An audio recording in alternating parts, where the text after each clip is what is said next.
हिमालय की गोद में बसा था एक सुंदर गांव त्रिलोकीपुर।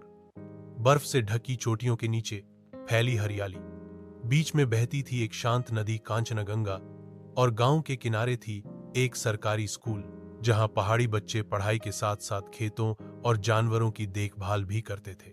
गांव में एक 11 साल की लड़की रहती थी, नीलू। उसके माता पिता किसान थे और वह खुद गायों की देखभाल में माहिर थी। उसका सपना था एक दिन आकाश में उड़ना, यानी पायलट बनना। लेकिन गांव में तो लोग सोचते थे कि लड़कियां खेत, घर और स्कूल से बाहर नहीं जाती।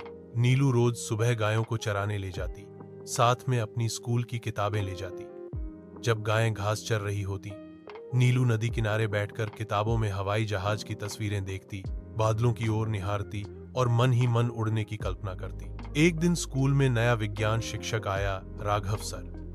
उन्होंने बच्चों से पूछा, तुम बड़े होकर क्या बनना चाहते हो? नीलू ने हाथ उठाया और कहा, मैं पायलट बनना चाहती हूं। कक्षा में सब हंस पड़े, लेकिन राघव सर मुस्कुराए।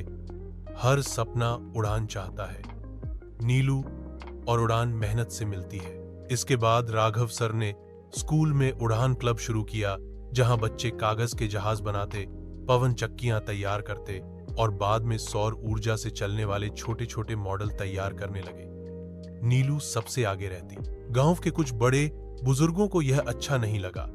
उन्होंने कहा, बच्चों को खेती सिखाओ, ये उड़ान वुड़ान बेकार की बातें हैं। लेकिन नीलू ने हार नहीं मानी। उसने खेत में मेहनत भी की, गायों की देखभाल भी की और विज्ञान के मॉडल भी बनाए।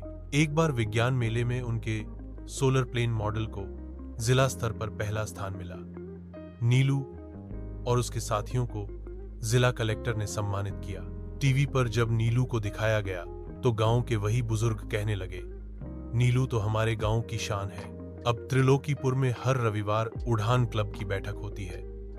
बच्चे आते हैं, सपने देखते हैं और उन्हें हकीकत में बदलने की दिशा में काम करते हैं। नीलू अब 8वीं में है और उसका सपना पहले से कहीं ज्यादा मजबूत है।